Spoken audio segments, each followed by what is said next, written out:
നമസ്കാരം. മലയാള സിനിമയുടെ ജനപ്രിയ നായകനാണ് ദിലീപ്. ഒരു കാലത്ത് മമ്മൂട്ടി, മോഹൻലാൽ, സുരേഷ് ഗോപി, ജയറാം, ദിലീപ് എന്നിവരായിരുന്നു മലയാള സിനിമയുടെ അമരക്കാരായിരുന്നതെങ്കിൽ ഒരു സാധാരണ മിമിക്രി കലാകാരിൽ നിന്ന് ഉയരങ്ങൾ കീഴടക്കി മലയാള സിനിമയുടെ മുൻനിരയിലെത്താൻ ദിലീപിന് അധിക കാലതാമസം വേണ്ടി വന്നില്ല. സൂപ്പർ താര ചിത്രങ്ങൾ പലതും നിലംപൊത്തിയപ്പോഴും പ്രേക്ഷകരെ, പ്രത്യേകിച്ച് കുടുംബ പ്രേക്ഷകരെ തിയേറ്ററുകളിൽ എത്തിച്ചതിന് ദിലീപ് ചിത്രങ്ങൾക്ക് വലിയ പങ്കുണ്ട്. കഴിഞ്ഞ കുറച്ചു കാലങ്ങളായി നിരവധി വിവാദത്തിലൂടെ താരത്തിന് കടന്നു പോകേണ്ടി വന്നുവെങ്കിലും ദിലീപ് എന്ന നടനെ സ്നേഹിക്കുന്നവർ ഇന്നും നിരവധിയാണ്. 2017 ഫെബ്രുവരി 17 തൃശൂരിൽ നിന്ന് കൊച്ചിയിലേക്കുള്ള യാത്രയ്ക്കിടെ നടി ആക്രമിക്കപ്പെട്ടത്. കൊട്ടേഷൻ സംഘങ്ങൾ ആദ്യം പിടിയിലായ കേസിൽ മാസങ്ങൾ പിന്നിട്ടപ്പോൾ ദിലീപിന്റെ പേര് ഉയർന്നു കേട്ടു. കേരളത്തെയാകെ ഞെട്ടിച്ച സംഭവമായിരുന്നു കൊച്ചിയിൽ നടി ആക്രമിക്കപ്പെട്ടത്. അതേ വർഷം ജൂലൈ 10 അറസ്റ്റിലായ ദിലീപിന് 3 മാസത്തോളം ജയിലിൽ കഴിഞ്ഞ ശേഷമാണ് ജാമ്യം ലഭിച്ചത്.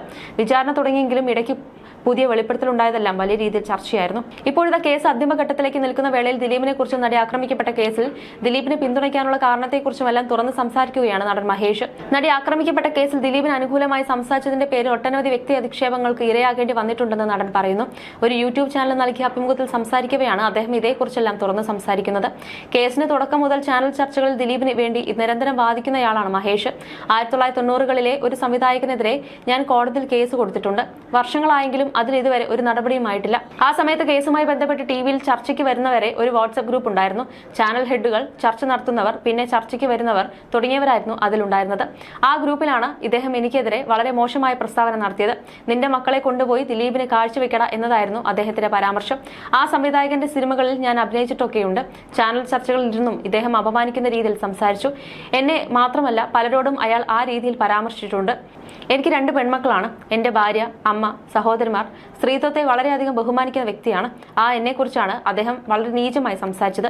അതിജീവിതയായി നടിക്കുണ്ടായ അവസ്ഥയെ ഞാൻ അങ്ങേയറ്റം സങ്കടത്തോടെയാണ് കാണുന്നത്. ആരിതിന് പിന്നിൽ പ്രവർത്തിച്ചു എന്നുള്ള ഇടത്താണ് എനിക്ക് വ്യത്യസ്ത അഭിപ്രായമുള്ളത്. പലരും പലതും കണ്ടിട്ട് തന്നെയാണ് ഗൂഢാലോചന നടത്തിയത്. അതിലൊരാൾ ഒരു സിനിമ തന്നെ ചെയ്തിട്ട് ഈ ഏരിയയിലെ ഇല്ലാതായിപ്പോയി. അങ്ങനെയുള്ള നിരവധി സംഭവങ്ങളുണ്ട്. അതായത് ഇതിന് പിന്നിൽ ഒരു കോക്കസ് ഉണ്ട്. WCC അംഗങ്ങളിൽ ആർക്കെങ്കിലും ദിലീപിനെതിരായ ഗൂഢാലോചനയ്ക്ക് പങ്കുള്ളതായിട്ട് എനിക്ക് തോന്നിയിട്ടില്ല. ഒരു കലാകാരനും കലാകാരിക്കും ഇങ്ങനെ ഒന്നും ചെയ്യാൻ സാധിക്കില്ല.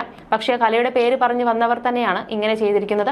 WCCയിലേക്ക് ആദ്യം പോയ വ്യക്തിയാണ് മഞ്ജു വാര്യർ. പിന്നീട് എന്താണ് അവർ അത് വിട്ടിട്ട് പോയത്? അങ്ങനെ പലരുമുണ്ട്. സ്ത്രീകളുടെ പരാതിയിൽ തന്നെ WCC ചിലർക്കൊപ്പം മാത്രമാണ് നിൽക്കുന്നത്, ചിലർക്കൊപ്പം നിൽക്കുന്നില്ല എന്ന് തുടങ്ങിയ വിമർശനങ്ങളൊക്കെ പലരും പറഞ്ഞും അറിയുന്നുണ്ട്. എന്നാൽ നമ്മൾ അതിൽ പെടാത്ത ആളായതുകൊണ്ട് അഭിപ്രായം പറയാൻ പോകുന്നില്ല. പക്ഷേ അവരുടെ കഠിനാധ്വാനം കൊണ്ടാണ് ഹേമ കമ്മിറ്റി നിലവിൽ വന്നതെന്ന് പറയാതിരിക്കാനാകില്ല. വർഷങ്ങൾക്ക് മുമ്പ് നടന്ന സംഭവങ്ങളിലെ പരാതികളായതുകൊണ്ടാണ് പലതും തെളിയിക്കാനാകാതെ പോയത്. കോടതിക്ക് വേണ്ടത് തെളിവുകളാണല്ലോ. ദിലീപിന്റെ കേസിൽ തന്നെ പറഞ്ഞ ഒരു കാര്യം, ഒരു ടവറിന് കീഴിൽ 2 പേർ വന്നു എന്നതായിരുന്നു. എന്ന് വെച്ച് ഗൂഢാലോചന എങ്ങനെ തെളിയിക്കും? നിഷ്പ്രയാസം തെളിയിക്കാൻ സാധിക്കും എന്ന് ചുമ്മാ പറഞ്ഞിട്ട് കാര്യമില്ല. ആ സമയത്ത് എന്തൊരു മേളമായിരുന്നു. എന്നിട്ടും എന്താണ് ഇപ്പോഴും ഇങ്ങനെ നീണ്ടുപോകുന്നത്? കോടതി എടുക്കുന്ന സമയത്തെ ഞാൻ മനസ്സിലാക്കുന്നു. അതിനെല്ലാ ബഹുമാനത്തോടെയും കാണുന്നു. കോടതിക്ക് വേണ്ടത് തെളിവുകളാണ്. വാളെടുത്തവരെല്ലാം വെളിച്ചപ്പാട് എന്ന് പറഞ്ഞ പോലെ പലരും ചറപറാന്ന് ആരോപണം ഉന്നയിച്ചു തുടങ്ങിയില്ലേ? ആലുവയിലുള്ള ഒരു സ്ത്രീ, ഇനി ആരുടെ പേരാണ് പറയാനുള്ളത്? അവസരങ്ങൾ കിട്ടിയില്ലെങ്കിൽ അവരൊരു പണി കൊടുക്കാം എന്ന് പറഞ്ഞ് ഇറങ്ങിയിട്ട് കാര്യമുണ്ടോ എന്ന് മഹേഷ് ചോദിക്കുന്നു.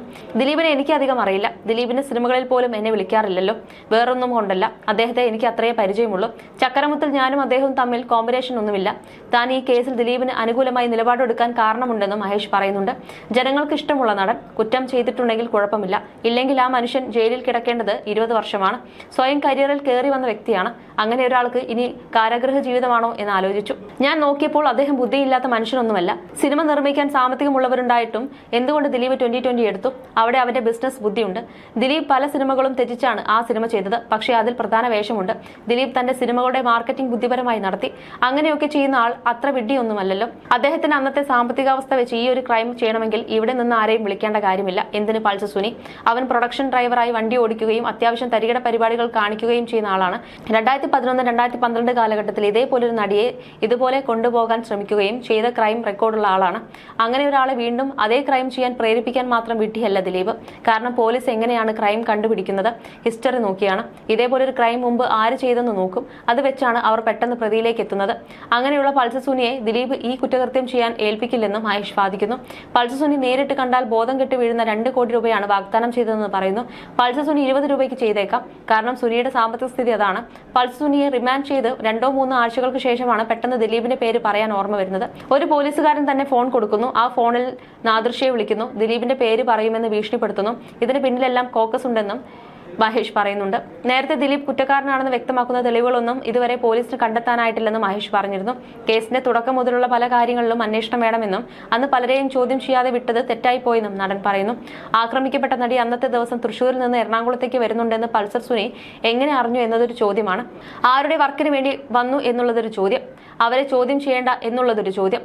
ഇതിനുത്തരം പോലീസ് തരേണ്ടതല്ലേ? സംഭവം നടന്നതിനു ശേഷം അന്ന് രാത്രി നടിയെ ഒരു നടനും സംവിധായകനുമായ ആളുടെ വീട്ടിൽ കൊണ്ടുവിട്ടു. അവിടെ ചോദ്യം ചെയ്യാൻ പോയ പോലീസിന് എന്തുകൊണ്ട് കാത്തു നിൽക്കേണ്ടി വന്നു? എന്തുകൊണ്ട് ചോദ്യം ചെയ്യൽ പിറ്റേ ദിവസം രാവിലേക്ക് മാറ്റിവെക്കേണ്ടി വന്നു? മെഡിക്കലിന് കൊണ്ടുപോയത് പിറ്റേ ദിവസമാണ്. എന്തുകൊണ്ടാണ് ഡിലേ വന്നതെന്ന് അന്വേഷിക്കണം.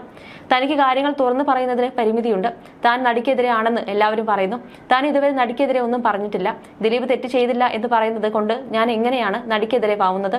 റൂട്ട് മുതലുള്ള കാര്യങ്ങൾ അന്വേഷിച്ചാൽ അന്ന് പലരെയും ചോദ്യം ചെയ്യാതെ വിട്ടത് തെറ്റായി പോയെന്ന് പോലീസിന് മനസ്സിലാകും.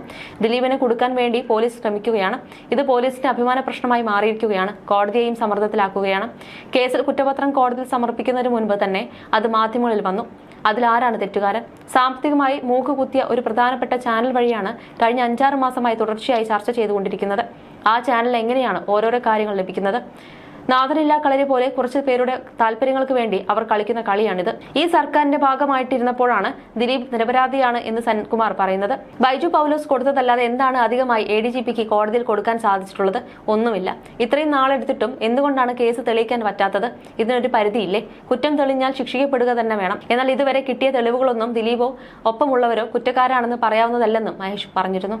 You're watching me on metromatney.com. On metromatney.com. Metromatney.com. Subscribe for more videos. Subscribe for more videos. Subscribe here for more videos. Subscribe now. Thank you.